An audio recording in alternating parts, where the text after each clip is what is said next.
మిత్రులందరికీ నమస్కారం. రేడియో రాంబాబ్ ఛానల్కి స్వాగతం. ఇవాళ చరణదాసి సినిమా గురించి కొన్ని విషయాలు మీతో పంచుకోవాలనిపించింది. చరణదాసి మీ అందరికీ తెలుసు, 1956 డిసెంబర్ 20న విడుదలైంది. అక్కినేని ఎన్టీఆర్ కాంబినేషన్లో వచ్చేటువంటి మరో సినిమా. అంటే మంచి క్యాస్టింగ్ ఉన్నటువంటి సినిమా. అక్కినేని, ఎన్టీఆర్, ఎస్విఆర్, డాక్టర్ గోవిందరాజు సుబ్బారావు, సావిత్రి, అంజలీదేవి, రేలంగి, రమణారెడ్డి, సూర్యకాంతం, ఇట్లా ఎస్ జానకి, చాలామంది నటులు ఉన్నారు. అంటే ఇది ప్రధానంగా నౌకా డుబే అనేటువంటి రవీంద్రనాథ్ ఠాగూర్ నవల ఆధారంగా తెలుగులో తీశారు. తాతినేని ప్రకాశ్రావు దర్శకత్వం వహించారు. విచిత్రంగా కథారచన, సంభాషణలు సదాశివ బ్రహ్మం అనే వేశారు. ఈ బెంగాలీ నవలకి క్రెడిట్ అంటూ ఏమీ ఇవ్వలేదు. అయితే ముందే చెప్పినట్టు జనవరిలో అక్కినేని ఎన్టీఆర్ నటించేటువంటి తెనాలి రామకృష్ణ విడుదలైతే 1956లో, 56 డిసెంబర్లో చరణదాసి సినిమా విడుదలైంది. లలితా ఫిలిమ్స్ పక్షాన శంకరెడ్డి చిత్రం నిర్మించారు. శంకరెడ్డి అంటే మన అందరికీ గుర్తుకొచ్చే సినిమా లవకుశ. చాలామంది చెప్పే అంశమే, బహుశా నేను కూడా చెప్పాల్సి వస్తుంది, చరణదాసిలో ఒక డ్రీమ్ సీక్వెన్స్ అంజలి గారికి వస్తుంది. అందులో ఎన్టీఆర్ రాముడుగాను, అంజలీదేవి సీతగాను కనిపిస్తారు. ఈ దృశ్యాన్ని కన్సీవ్ చేసిన తర్వాతే బహుశా శంకరెడ్డి గారికి లవకుశ తీయాలి అనేటువంటి ఒక ఆలోచన వచ్చిందని అందరూ చెప్పే మాటే. చూస్తే మనకు అవుతుంది, నిజంగానే ఆయనకి అలాంటి కోరిక ఏదో ఉన్నదని చెప్పాను. సరే, సినిమా విషయంలోకి మళ్ళీ వస్తే సంగీతం ఎస్ రాజేశ్వరరావు చేశారు. నటీనటులు మనం చూసినట్లయితే మంచి కాస్టింగ్. అక్కినేని, ఎన్టీఆర్, ఎస్వి రంగారావు, ఇక రేలంగి, రమణారెడ్డి, తర్వాత సావిత్రి, అంజలీదేవి, ఎస్ జానకి, కన్నాంబ, హేమలత, ఇంతమంది ఉన్నారు ఈ సినిమాలో. కథ క్లుప్తంగా మీకు చెప్పి సినిమా గురించి కొంత ముచ్చరించుకుందాం. కథ రెండు జంటలు. ఒక జంట నాగేశ్వరరావు, సావిత్రి, మరొక జంట ఎన్టీఆర్, అంజలీదేవి. ఒక హాస్య జంట రేలంగి, ఎస్ జానకి. ఒక తల్లి కొడుకుల జంట రమణారెడ్డి, సూర్యకాంతం. అయితే కథ ఏమిటంటే, ఇందులో ఏఎన్ఆర్ పాత్ర పేరు వేణు, అలాగే సావిత్రి పాత్ర పేరు లక్ష్మి. వాళ్ళిద్దరూ ప్రేమించుకుంటారు. సినిమా స్టార్ట్ అవడమే మనకు ఒక పాటతో స్టార్ట్ అవుతుంది. సో అలా ఎస్టాబ్లిష్ చేసేసారు వాళ్ళిద్దరి మధ్య ఉన్నటువంటి ప్రేమను. వాళ్ళు పెళ్లి చేసుకోవాలి అనుకున్న టైంలో వేణు తల్లిదండ్రులు పెరుమాళ్ళు, అలాగే హేమలత నటించారు. వాళ్ళకి ఎవరో వార్త మోస్తారు, మీ అబ్బాయి కులాంతర వివాహం చేసుకుంటున్నాడని. సరే, పెరుమాళ్ళు ఆయన తండ్రి టెలిగ్రామ్ ఇచ్చి కొడుకుని రప్పించి ఒక సంబంధం కూర్చేస్తాడు. అంటే ఆయన వేణు ప్రొటెస్ట్ చేస్తాడు. ఈ తప్పు, నేను ఆల్రెడీ ఒక అమ్మాయికి మాట ఇచ్చాను, పెళ్లి చేసుకుంటా అంటే, సరే మామూలుగా అప్పట్లో కూడా ఇవే డైలాగ్స్ ఉన్నాయి, నీ ఇష్టం, నా సేవను చూస్తావా అలాంటి డైలాగ్స్ ఉన్న తర్వాత సరే అయిష్టంగానే ఆ పెళ్ళి జరుగుతుంది. మరోపక్క ప్యారలల్గా ఇంకో పక్క గ్రామంలో ఎన్టీఆర్ స్నేహితుడు చెల్లెలు పెళ్ళికి వస్తాడు. ఆ స్నేహితుడు సరైన కట్నం ఇవ్వకపోవడంతో పెళ్లి కొడుకు తండ్రి పెళ్లి కొడుకుని పేటల మించి లెమ్మంటాడు. సో పెళ్ళి ఆగిపోతుంది. ఎన్టీఆర్ ఫ్రెండు, అలాగే ఆ ఫ్రెండ్ చెల్లెలు అంజలీదేవి, పార్వతి అనమాట అమ్మాయి పేరు. సో వాళ్ళిద్దరూ కళ్ళ నీళ్ల పర్యంతమై ఆ ఫ్రెండ్ ఎన్టీఆర్ తోటి, ఎన్టీఆర్ పాత్ర పేరు శేఖర్, నట చంద్రశేఖర్, ఇక నాకు చావే గతి అనేటువంటి మాట చెప్పడంతో డాక్టర్ శేఖరు కరిగిపోయి, లేదు లేదు ఆ పెళ్ళి నేను చేసుకుంటాను, సో నీ కష్టాన్ని తొలగిస్తానేటువంటి ఒక ఆశ ఇచ్చి వాళ్ళిద్దరికి పెళ్లి జరుగుతుంది. సో ఇలా రెండు పెళ్ళిళ్ళు ఒకేసారి జరుగుతాయి. ఈ జంటలు అందరు కలిసి మెడ్రాస్ బయలుదేరతారు. మెడ్రాస్ బయలుదేరినప్పుడు రైలు ప్రమాదం జరుగుతుంది. నౌకాడిబేలో నౌక మునిగిపోవటం. సో ఇక్కడ దక్షిణ భారతం కాబట్టి అప్పటికే ఒక రైలు ప్రమాదం జరిగింది. సో అందుకని కథలో దాన్ని రైలు ప్రమాదంగా మార్చుకున్నారు. మెడ్రాస్ ప్రాంతంలోనే ఒక రైలు ప్రమాదం జరిగితే ఆ రైలు ప్రమాదాన్ని సినిమాలో ఇంక్లూడ్ చేసుకున్నారు. ఇలా జరిగినప్పుడు ఏమవుతుందంటే అటు అక్కినేని పెళ్లి చేసినటువంటి అమ్మాయి అక్కినేని తల్లిదండ్రులు అంటే వేణు పాత్రధారి తల్లిదండ్రులు పోతారు. ఇటు ఎన్టీఆర్ కుటుంబంకి వచ్చేటప్పటికి ఎన్టీఆర్ ఫ్రెండ్ మరణిస్తాడు. ఎన్టీఆర్ కొత్తగా పెళ్లి చేసుకున్నటువంటి ఆ పెళ్లి కూతురు పార్వతి అంటే అంజలీదేవి వాళ్ళు విడిపోతారు. సో విడిపోయినప్పుడు అక్కినేని అటువైపు మిగులుతాడు. సో తను ఈ పెళ్లి బట్టలో ఉన్నటువంటి పార్వతి అంటే అంజలీదేవిని చూసి తను చేసుకున్న అమ్మాయి ఏమో అని చెప్పి తీసుకువెళ్తాడు. కానీ అతనికి అర్థం అవుతుంది తను చేసుకున్నట్టు అమ్మాయి కాదు అని చెప్పి అర్థమయ్యి అప్పుడు ఆ అమ్మాయి భర్త ఎవరు అనేటువంటి వెతికే ప్రయత్నం చేస్తాడు. ఈ మధ్యన ఏమిటంటే ఈ రెండు ఫ్యామిలీస్కి లింకు డాక్టర్ గోవిందరాజు సుబ్బారావు ఆయన ఉంటాడు. ఆయన ఈ ఈ ఎన్టీఆర్ చేసిన డాక్టర్ చంద్రశేఖర్ తల్లికి తమ్ముడు వరుస అనమాట, ఓ మేనమామ వరుస అవుతాడు. ఇటు వేణు అంటే అక్కినేని కూడా ఆ కుటుంబానికి దగ్గరగా ఉంటాడు. చాలా రెండు కుటుంబాల మధ్య common link doctor Govindaraju Subbarao పాత్ర, ముసలయ్య అనేటువంటి పాత్ర పేరు. అయితే ఈ క్రమంలో ఏమవుతుందంటే వేణు అంటే అక్కినేని సావిత్రి ఇంటికి వెళ్తాడు, లక్ష్మి ఇంటికి వెళ్తాడు. అక్కడ రాఘవయ్య ఎస్వీఆర్ అనమాట, సావిత్రి తండ్రి. ఆయన ఏమైపోయాడు ఇట్లా పెళ్లి యాక్సిడెంట్ జరిగినప్పుడు తల్లిదండ్రులు పోయారంటే పెళ్లి విషయం చెప్పడు. ఇక్కడ రమణారెడ్డి సూర్యకాంత్ ఈ ఇంట్లోనే ఉంటారు. సూర్యకాంత్కి ఎట్లయినా సరే లక్ష్మినిచ్చి తన కొడుకు నర్సుకి ఇచ్చి పెళ్లి చేయాలని కోరిక. ఇక్కడ రేలంగి జానకి ఇంకో జంట కూడా ఉంది. ఆ రేలంగి జానకి జంట ఈ ముసలయ్య అంటే డాక్టర్ గోవిందరాజు సుబ్బారావు కూతురు అల్లుడు. ఈ రేలంగి అలాగే నర్సు అంటే రమణారెడ్డి ఇద్దరు ఒకే ఆఫీసులో పనిచేస్తారు. ఒక దొంగతనం జరిగినప్పుడు ఆ దొంగతనం నుంచి రమణారెడ్డిని కాపాడుతాడు రేలంగి. అలా రేలంగి రమణారెడ్డి తన ఇంటికి తీసుకెళ్తాడు కాఫీ కోసం అని. అప్పుడు రమణారెడ్డి వేణు అంటే ఈ వేణు ఫోటో ఉంటుంది, అంటే నాగేశ్వరరావు ఫోటో ఉంటుంది. ఇతను ఎవరంటే మా బంధువే అని చెప్తాడు. మా బంధువే అని చెప్పి అక్కడ ఆ ఇంట్లో పార్వతి అంటే అంజలీదేవి ఉంటుంది. ఈ అమ్మాయి ఎవరంటే ఆ వేణు పెళ్లి చేసుకున్న అమ్మాయి అని చెప్తే అప్పుడు రమణారెడ్డి ఇంటికి వెళ్ళి వాళ్ళ అమ్మకి చెప్తాడు, ఆ వేణు పెళ్లి చేసుకున్నాడు ఆల్రెడీ అంటే. ఈ సూర్యకాంతం గారు ఆ వార్తని రాఘవయ్య గారికి చెప్తుంది, అంటే ఎస్వి గారికి చెప్తుంది. ఎస్వి గారు సావిత్రి నమ్మది కానీ అంటే లక్ష్మీ పాత్ర ఆవిడ నమ్మది కానీ రాఘవయ్య నమ్మి అయినా ఒకసారి తేల్చుకున్నా పదని చెప్పని ఈ నర్సు పాత్రని రమణారెడ్డి తీసుకుని రేలంగి ఇంటికి వస్తే అక్కినేని ఉంటాడు, అలాగే అంజలీదేవి చెప్తుందనమాట. అప్పుడు అంజలీదేవికి ఇంకా ఆవిడ ఈ భ్రమలోనే ఉంటుంది, తను పెళ్లి చేసినటువంటి వ్యక్తి ఈయనే అని చెప్పని.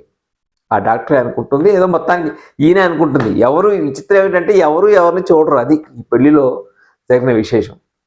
అప్పుడు ఎప్పుడైతే ఇలా చూసి చెప్పాడో రాఘవయ్య కోపం వచ్చి నువ్వు మోసగాడి అని చెప్పి నిందించి వెళ్ళిపోతాడు. మళ్ళీ ఇతను ఇక అంటే ఒక ప్యాసివ్గా ఉంటుంది నాగేశ్వరరావు పాత్ర, బాధపడుతూ ఉంటుంది. ఒక ఉత్తరం రాసి ఆ ఉత్తరాన్ని ఇవ్వడానికి వెళ్తాడు. సూర్యకాంత్ రానివ్వదు, ఇంట్లోంచి గంటేస్తుంది. ఆ ఉత్తరాన్ని ఎవరు చదువుతారు? పార్వతి చదువుతుంది. పార్వతి అంటే అంజలీదేవి చదివి అర్థం అవుతుంది, ఓహో నా భర్త ఇతను కాదు, అందుకనే నన్ను ఇతను దూరంగా పెడుతున్నాడని చెప్పి గ్రహించి ఇంట్లోంచి వెళ్ళిపోతుంది. వెళ్ళిపోయి ఏదో ఒక ఆత్మహత్య ప్రయత్నం చేసినప్పుడు అనుకోకుండా కన్నాంబను రక్షిస్తుంది. ఆ కన్నాంబ ఎన్టీఆర్ తల్లి. కన్నాంబ ఏం చేస్తుందంటే యాక్చువల్గా ఈవిడ చచ్చిపోదామని దూకితే ఆవిడ అడ్డొస్తుంది, ఆవిడ తెలియకుండా ఆవిడ రక్షిస్తుంది ఈ అంజలీదేవి. ఆవిడ ఏం చేస్తుందంటే నువ్వు నాకు కొత్త లైఫ్ ఇచ్చావు పదా, మా ఊరు నాతో రానికి ఎవరు లేరంటున్నావు కదని వైజాగ్ తీసుకెళ్తుంది. అక్కడ డాక్టర్ చంద్రశేఖర్ అంటే ఎన్టీఆర్ ఇంట్లో ఉంటారు. ఇప్పుడు ఇక్కడ రాఘవి అంటే ఎస్విఆర్ ఈ సావిత్రి డిప్రెషన్లోకి వెళ్ళిపోతే గాలివార్పు కోసం వైజాగ్ తీసుకెళ్ళి ఆయన డాక్టర్ అని చెప్పి ఎన్టీఆర్ దగ్గరే ట్రీట్మెంట్ ఇస్తారు. ఈ ట్రీట్మెంట్ ఇచ్చినప్పుడు స్లోగా ఎస్విఆర్ మా అమ్మాయిని మీరు పెళ్లి చేసుకోవచ్చు అని చెప్పటం, ఇది సావిత్రికి అంజనీదేవికి తెలుసు తన భర్త ఎన్టీఆర్ అని చెప్పని. ఆ ఫోటో చూస్తుంది, ఎన్టీఆర్ను తన అన్న దగ్గర ఫోటో చూసినప్పుడు అర్థమవుతుంది. సో తనను పెళ్లి చేసుకుంది ఈయన అని చెప్పని. ఇక ఆవిడ చరణ రాశి కదా, ఆ ఫోటో పాదాలకి కళ్ళగద్దుకోవడం ఇవన్నీ ఇలాంటివన్నీ చూపిస్తారు. ఇట్లా మలుపులు తిరిగి మొత్తానికి అసలు విషయం బయటపడి ఎన్టీఆర్ అంజలి కలవటం, అలాగే ఇటు నాగేశ్వరరావు సావిత్రి కలవటంతో సుఖాంతం అవుతుంది.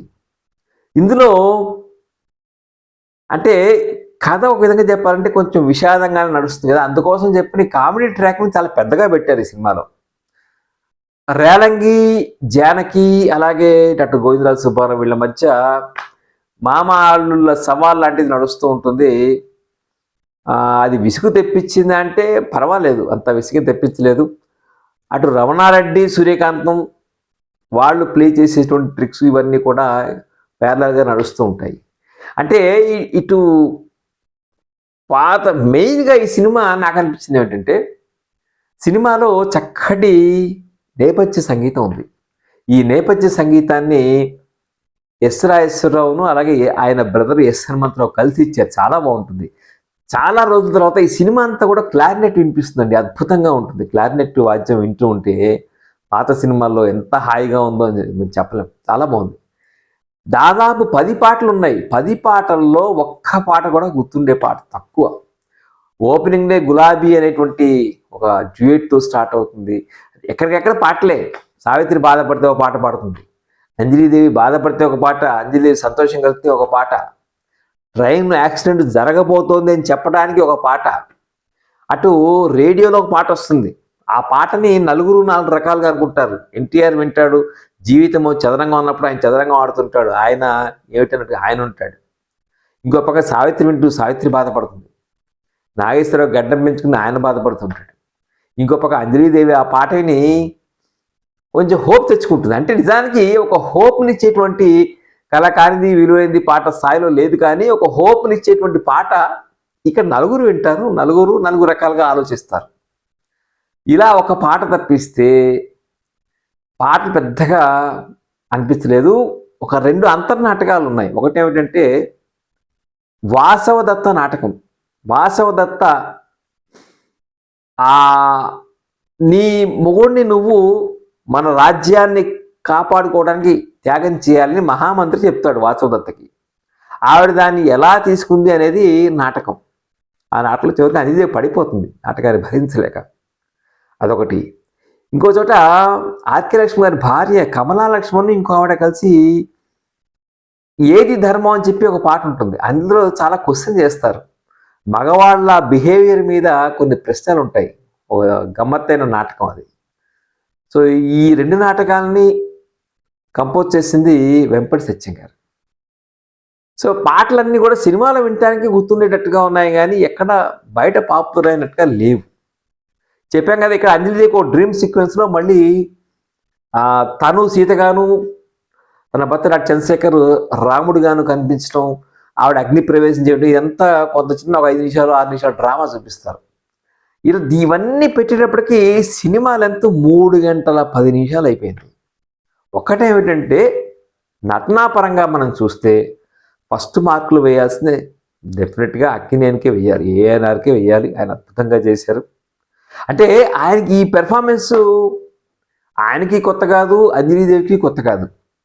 కానీ వెలుగు నీడలు, ఆరాధన, ఇట్లా కొన్ని సుమంగలి ఇట్లాంటి సినిమాలు చూసినప్పుడు నాకెందుకో చరణదాసిలో అక్కినేని ఈ క్యారెక్టర్ని ఆయన పోషించిన తీరే చాలా బాగుందనిపించింది. చక్కటి స్పష్టమైన ఉచ్చారణ, బాధని ఆయన అభినయించినట్లు మరొకళ్ళు బాధని అభినయించలేరేమో నాకు అనిపించింది. అలాగే ఎన్టీఆర్ ఒక విధంగా చెప్పాలంటే చాలా సినిమాల్లో జగ్గయ్య, కాంతారావు వేసేటువంటి రోల్ అది. మీరు గమనిస్తే 50 నుంచి 60 వరకు జగ్గయ్య, కాంతారావు ఆ రోల్స్ వేయలేదు. ఒకవేళ ఈ అక్కినేని సాంఘిక చిత్రాల్లో అక్కినేని మెయిన్ పాత్ర అయితే దాని కాస్త ఒక కథలో మరో ముఖ్యమైన పాత్రగా ఎక్కువ ఎన్టీఆర్ పోషించారు. అలా చరణదాసులో కూడా ఎన్టీఆర్ పోషించారు. నిజానికి ఆ పాత్ర ఎన్టీఆర్ కాకుండా జగ్గయ్య కానీ మరి ఎవరైనా వేసుంటే ఈ సినిమాకి అంత నిండుదనం వచ్చేది కాదు.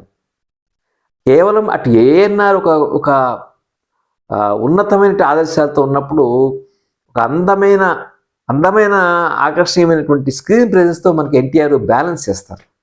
సో అలా చరణదాసులు, అక్కినేని, ఎన్టీఆర్ చాలా చక్కగా 2 రకాల పాత్రని పోషించారేమో అని చెప్పి అనిపించింది. అంజలీదేవి అఫ్కోర్స్ ఆవిడ కొంత దుఃఖం ఇదంతా కూడా అందులో ఆవిడ పెట్టింది పేరు మనం చెప్పాల్సిందేం లేదు, కానీ ఓకే ఆవిడ ఏం వంక పెట్టేటట్టుగా ఏమీ లేదు. సావిత్రి గారికి చాలా తక్కువ స్కోప్ ఉన్నటువంటి రోల్. సావిత్రి కానీ ఎస్వి రంగారావు వీళ్ళిద్దరికి కూడా అంత స్కోప్ కనిపించలేదు నాకు. ఇన్ఫ్యాక్ట్ రేలంగి, ఎస్ జానకి వాళ్ళిద్దరు రోల్ చాలా ఎక్స్టెండ్ చేశారు. అది కథకి సంబంధం లేకుండా చాలా వరకు నడుస్తూ ఉంటుంది. అలాగే మధ్యలో గోవిందరాజు సుబ్బారావు రావటం, ఆయన ఈ రేలంగి మధ్య కొంత టామ్ అండ్ జెర్రీ సీక్వెన్స్ లాంటి సీన్స్ ఉంటాయి. అవన్నీ కూడా మనకి ఈ విషాదంలోంచి ప్రేక్షకుడిని బయటపడేసి కాస్త వినోదాన్ని, కాస్త కామెడీని పంచడానికి పెట్టినటువంటి సీన్స్ అనిపించాయి, కానీ బట్ స్టిల్ బాగానే వర్కౌట్ అయినట్టుగా అనిపించింది. వెంపటి సాహసం సంభాషణలు చాలా చక్కగా, కొన్ని మాటలు ఖాయిదా అనే మాట విన్నాము, అలాగే భోగట్ట అనేటువంటి మాట మనం చాలా మర్చిపోయిన పదాలు. పాత తెలుగు సినిమాల్లో మనం మర్చిపోయినటువంటి ఎన్నో తెలుగు పదాలు వినేటువంటి అవకాశం ఉంది. అలా వెంపటి సదాశివబ్రహ్మం గారి సంభాషణలు చాలా నచ్చాయి నాకైతే. విచిత్రంగా జమీన్ రైతు రివ్యూ దొరికింది. ఆ రివ్యూ చూసినట్లయితే జమీన్ రైతు ఈ సినిమాని చాలా విమర్శించింది. అంటే ఈ సినిమా మొత్తానికి వాసవి దత్త నాటకం ఇన్స్పిరేషను. దాంట్లో ఏ విధంగా అయితే స్త్రీ త్యాగం చాలా గొప్పది అని చూపిస్తారో ఆ పాత్రకి ప్రతీకగా వీళ్ళు అంజలీదేవి అనుకుని, అయితే నౌకా డుబే పాత్రలో స్త్రీ త్యాగం మాత్రమే ఉంటుంది. సినిమాలో వీళ్ళు ఏం చేసింది, పురుషుడు చేసిన త్యాగం, తను ఒక అమాయకురాలైన స్త్రీని కాపాడటానికి తన ప్రేమను కూడా ఇంచుమించుగా త్యాగం చేస్తుంది ఈ పాత్ర. ఇలా ఇద్దరు త్యాగమూర్తుల్ని చూపించేటువంటి ప్రయత్నం చరణదాస్ చేస్తుందని చెప్పి జమీన్ రైతు చెప్పింది, కానీ సంభాషణల్ని చాలా విమర్శించింది యాక్చువల్గా. బట్ విమర్శించినా నాకెందుకో క్లుప్తంగా ఉంటాయి సంభాషణలు, అందువల్ల చాలా బాగున్నాయి అనిపించింది. కాకపోతే ఎస్వి రంగారావు లాంటి మంచి యాక్టర్కి అంత పెద్ద అంటే ఆశించిన రోల్ లేదు. బట్ వేరే సూర్యకాంత్ ఉన్నంతలో అద్భుతంగా పెర్ఫామ్ చేసింది.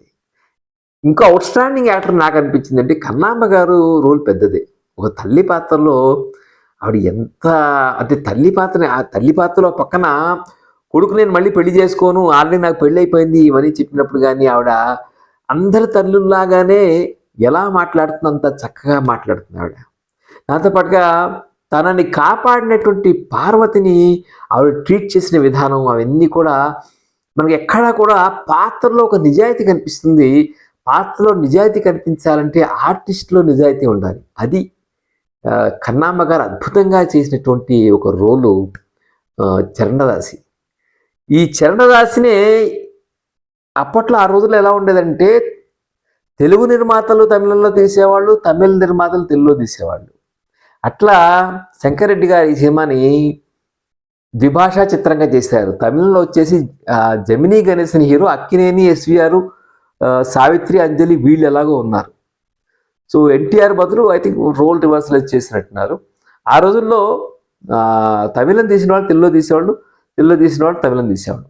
విచిత్రంగా 2 భాషల్లోనూ కూడా ఈ సినిమా విజయం సాధించింది. సో తాతినేని ప్రకాశ్రావు గారు తీసినటువంటి చక్కటి సినిమాల్లో డెఫినెట్గా చరణదాసి ఉంటుంది.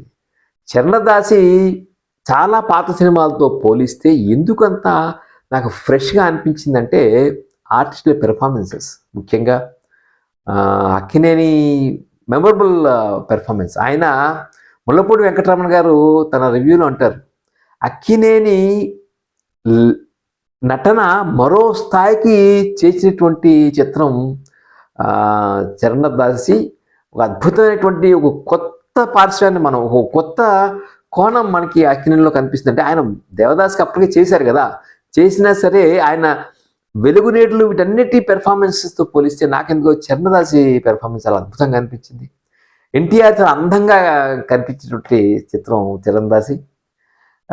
అక్కినేని అండ్ అంజలిదేవి ఇద్దరు పోటాపోటీ నటించారు. అటు రేలంగి ఎస్ఆర్కి వీళ్ళిద్దరి ఆ జంట కూడా అద్భుతంగా నటించిన చిత్రం చరణదాసి. ఇది చరణదాసికి సంబంధించినటువంటి విశేషాలు.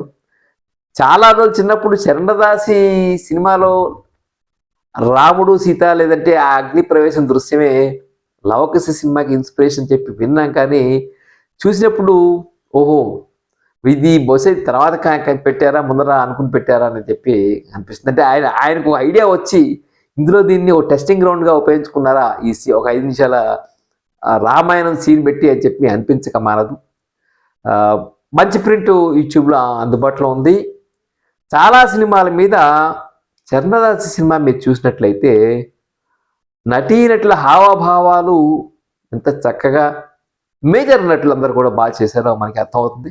దాతినేని ప్రకాష్ రావు గారు తీసినటువంటి చాలా సినిమాల్లో ఇది ఆయన టాప్ 5లో ఉండేటువంటి సినిమాగా నాకు అనిపిస్తుంది. ఈ వీడియో మీకు నచ్చితే లైక్ చేయండి, షేర్ చేయండి, రేడియో రాంబాబు ఛానల్కి సబ్స్క్రైబ్ చేయండి. నమస్కారం.